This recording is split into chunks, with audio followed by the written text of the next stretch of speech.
विशाल phone रखता है। राजीव सामने खड़ा सब सुन रहा है। ऑफिस में क्या हुआ ये बात ना तो मैंने तुझे बताई और ना चांदनी ने, तो तुझे ये सब कैसे पता चला? राजीव पूछता है। मिस्टर खुराना, आप जिस कंपनी में जॉब करते हैं वो हमारी राइवल कंपनी है। समझदार इंसान वही होता है जो अपने दुश्मन की सारी खबर रखे, और बलराज खुराना ऐसे ही आज नंबर 1 नहीं है। उनके आसपास अगर एक पत्ता भी हिलता है तो उसकी भी खबर रखते हैं वो। तुझे पता है बलराज खुराना और तू बिल्कुल सेम थिंकिंग रखते हो। लगता है बहुत गहरा कनेक्शन है तुम दोनों के बीच। मुझे नहीं पता था कि कॉलेज में सीधा सा दिखने वाला विशाल इतना इंटेलिजेंट हो गया है। I am proud of you. Rajiv मुस्कुराते हुए विशाल को गले लगाकर कहता है। वैसे मुझे लगता है कि अब मुझे तुझसे केयरफुल रहना होगा, राजीव कहता है। अच्छा, विशाल मुस्कुराते हुए। आज मैं जो भी हूँ वो तेरी दोस्ती की वजह से हूँ। थैंक्स राजीव। चांदनी और पिंकी वहां जाती हैं। किसी ने कहा है कि दोस्ती का एक उसूल होता है, no sorry no thank you. So mister Rajiv Khurana, आप हर रोज दोस्ती के उसूल तोड़ते हैं, आपको तो सजा मिलनी चाहिए। करेक्ट चांदनी, विशाल कहता है। ठीक है, तो बताओ कि आज की क्या सजा मिलेगी? राजीव पूछता है। कान पकड़िए और उठक बैठक लगाइए, चांदनी कहती है। व्हाट? राजीव पूछता है। चांदनी? विशाल पूछता है। अरे मजाक कर रही हूँ, आज रात आप हम सबको आइसक्रीम खिलाने ले जाएंगे, चांदनी कहती है। ठीक है, राजीव मुस्कुराते हुए कहता है। अब चलो सब, नाश्ता ठंडा हो जाएगा, पिंकी कहती है। आप सब जाओ, मुझे घर जाना है, मामा जी मेरी चाय का वेट कर रहे होंगे, चांदनी कहती है। ठीक है, विशाल कहता है। चांदनी अपने घर आ जाती है। सिन्हा चाय पीने ही वाले होते हैं कि चांदनी आ जाती है। मामा जी मैं बस आ ही रही थी, आप तो हमेशा मेरे हाथ की चाय पीते हैं, तो आज फिर? चांदनी कहती है। सिन्हा चाय का कप रखकर अपने रूम में चले जाते हैं और सुमन कप उठाकर किचन में। क्या हुआ मामी, आप रो रहे हो? मुझसे कोई गलती हुई? चांदनी भी रोने लगती है। क्या हुआ मामी, आज तक मामा जी ने ऐसा कभी नहीं किया। जरूर मुझसे ही कोई गलती हुई है, चांदनी कहती है। नहीं पुत्र, तुझसे कोई गलती नहीं हुई, सुमन कहती है। तो फिर आप और मामा जी मेरे साथ ऐसा क्यों कर रहे हो? चांदनी कहती है। कल पिंकी की सगाई हो गई, कुछ दिनों में शादी भी हो जाएगी और फिर एक दिन तू भी अपने घर चली जाएगी, तो मैं और तेरे मामा जी अभी से तेरे बिना जीने की आदत डाल लेते हैं, तो शायद तेरे जाने के बाद हमें कम तकलीफ हो। चांदनी रोते हुए किचन में जाती है और चांदनी आंसू पोंछकर गुस्से से चाय बनाती है। क्या हुआ चांदनी? सुमन कहती है। कुछ नहीं, चांदनी कहती है। चांदनी क्या हुआ बेटा? सुमन पूछती है। चांदनी कोई जवाब नहीं देती और चाय बनाकर अपने मामा जी के रूम में जाती है। सुमन भी उसके पीछे जाती है। मामा जी आपकी चाय, चांदनी कहती है। सिन्हा अपने आंसू छिपाकर कुर्सी पर बैठते हुए कहते हैं। ला पुत्र।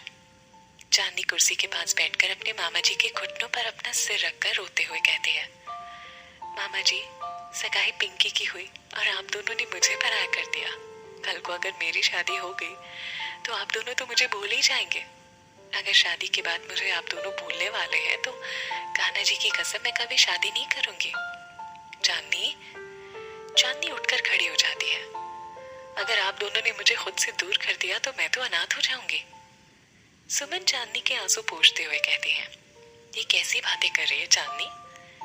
ठीक ही तो कह रही हो ना मामी, अगर मेरी शादी के बाद आप लोग मुझे खुद से दूर करने वाले हैं तो मैं कभी शादी नहीं करूंगी, चांदनी कहती है। ऐसी बात नहीं है पुत्र, शादी के बाद तुझ पर एक पूरे परिवार की जिम्मेदारी होगी और हम नहीं चाहते कि तू हमारी वजह से अपनी जिम्मेदारी ठीक से ना निभा पाए, इसलिए। सिन्हा कहते हैं। इसलिए आप दोनों ने मुझे खुद से दूर करने का फैसला ले लिया? परफेक्ट, चांदनी कहती है। नहीं पुत्र, सुमन कहती है। अब आप मेरा भी एक फैसला सुन लीजिए। अगर आपने कभी भी मुझे खुद से दूर किया तो आप दोनों मेरा मरा हुआ मुंह देखेंगे, चांदनी कहते हैं। राजीव खड़ा सब सुन रहा है। चांदनी रोते हुए अपने कमरे की तरफ भागती है। चांदनी मेरी बात तो सुन। राजीव, सुमन कहती है। आंटी, चांदनी अपना फोन ना वहीं भूल आई थी तो मैं वहीं देने आया था, राजीव कहता है। सुमन रोते हुए कहती है। चांदनी हमसे नाराज हो गई। आंटी मैं बात करता हूँ चांदनी से, आप अंकल के साथ रहिए, राजीव कहता है। चांदनी अपने अपने रूम में रो रही है। राजीव उसके पास जाता है। चांदनी मेरी तरफ देखो, राजीव कहता है। मुझे नहीं देखना, चांदनी कहती है। मेरी बात तो सुन सकती हो ना, राजीव कहता है। नहीं सुनना मुझे कुछ भी। आप भी यही चाहते हो ना कि मैं जल्द से जल्द यहाँ से चली जाऊं? अच्छा, मैं भी यही चाहता हूँ, राजीव कहता है। हाँ, चलकर अंकल और आंटी से बात करो, वो तुमसे बहुत प्यार करते हैं और तुम्हारे दूर जाने के ख्याल ने उन्हें तोड़ दिया है। तो सोचो, जब ये सच होगा तब उनका क्या हाल होगा। जानती हूँ, पर इसका मतलब ये तो नहीं है कि वो मुझे अभी से खुद से दूर कर दे, चांदनी कहती है। वो तुम्हें खुद से दूर नहीं कर रहे हैं चांदनी, वो बस खुद को होने वाली तकलीफ से बचाना चाहते हैं। समझने की कोशिश करो चांदनी, प्लीज। चांदनी उठकर अपने मामा जी के रूम में जाती है। मामा जी, चांदनी, सिन्हा कहते हैं। चांदनी भागकर उनके सीने से लग जाती है। मुझे माफ कर दीजिए मामा जी, चांदनी कहती है। बेटा, तू रूठ जाती है तो सब कुछ फीका सा लगता है, फिर कभी हमसे नाराज मत होना बेटा, कभी नहीं, चांदनी रोते हुए कहती है। आई एम सॉरी मामा जी, आई एम सॉरी मामी। सुमन चांदनी के सिर पर हाथ फेरती है। चांदनी, ये चाय तो ठंडी हो गई है, मामा जी कहते हैं। दीजिए मुझे, मैं दूसरी बना कर लाती हूँ। चांदनी चाय लेकर किचन में जाती है। चांदनी का फोन? आंटी, मैं चांदनी का फोन देकर आता हूँ, राजीव कहता है। ठीक है, सुमन कहती है। राजीव किचन में जाकर, चांदनी तुम्हारा फोन? अरे हाँ, ये तो पिंकी के रूम में रह गया था, थैंक्स, चांदनी कहती है। मैं चलता हूँ। रुकिए ना राजीव, चाय पीकर जाइएगा। नहीं, मैं चाय पी चुका हूँ, चलता हूँ। राजीव जाने लगता है। चांदनी चाय चढ़ाने के लिए दूध की तपेली उतारने लगती है, पर तपेली गर्म होती है। आउच! राजीव चांदनी की तरफ पलटता है। चांदनी का हाथ देखते हुए कहता है, क्या हुआ चांदनी? कुछ नहीं। राजीव जल्दी से फ्रीज से बर्फ निकालकर चांदनी के हाथ पर लगाता है। चांदनी राजीव को देखने लगती है। अचानक उसे कल रात वाली बात याद आ जाती है, जहां उसने आंखें बंद करके घोड़े पर राजकुमार के रूप में राजीव को देखा था। उसे पिंकी की कई सारी बातें याद आती हैं। उसकी आंखों के सामने राजीव के साथ बिताए एक एक पल नाचने लगते हैं। वो बिना पलकें झपकाए एकदम परेशान राजीव को देख रही है। दर्द कम हुआ?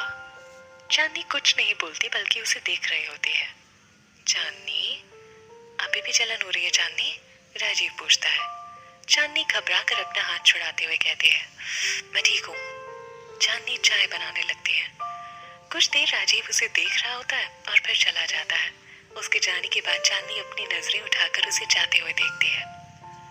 हे कान्हा जी, ये आप क्या कर रहे हो मेरे साथ? आंखें बंद करते ही मुझे राजीव का चेहरा ही क्यों दिखाया आपने? किसी और का दिखा देते। अब क्या करूं?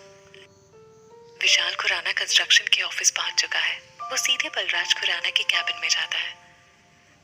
मैं आई कम इन सर? विशाल पूछता है। आओ विशाल, कमिश्नर साहब से बात हुई तुम्हारी? जी, मैंने उन्हें कोको भाटिया और विक्रम पर नजर रखने के लिए बोल दिया है, विशाल कहता है। गुड। सर, एक बात पूछूं आपसे? विशाल कहता है। हाँ, पूछो। जब आप जानते हो कि कोको भाटिया और विक्रम आपके अपने होकर भी आपके दुश्मनों का साथ देते हैं, बल्कि अगर मैं कहूँ कि वो आपके सबसे बड़े दुश्मन हैं, तो गलत नहीं होगा, फिर आप क्यों उनके लिए सब? बिजनेस का एक उसूल है कि अपने दुश्मनों को हमेशा अपने करीब रखो, ताकि तुम उनकी हर एक हरकत पर नजर रख सको। और फिर मैं ये भी तो नहीं भूल सकता कि कोको भाटिया मेरी इकलौती बहन का पति है और विक्रम उसका बेटा। खैर, जाने दो ये सब, कल के लिए सॉरी। किस लिए सर? विशाल पूछता है। मैं तुम्हारी बहन की सगाई में नहीं आ पाया ना, इसलिए, बलराज कहते हैं। कोई बात नहीं सर, मुझे पता है कि कल आपकी कितनी जरूरी मीटिंग थी। अगर आप कल नहीं जाते तो क्लाइंट 6 महीने के लिए ऑस्ट्रेलिया चले जाते। बलराज विशाल को गिफ्ट देते हुए कहता है, ये अपनी बहन को मेरी तरफ से दे देना और उससे कहना कि मैं उसकी शादी में जरूर आऊंगा। इसकी कोई जरूरत नहीं है सर। इतने में रोनित आ जाता है। रोनित? बलराज कहते हैं।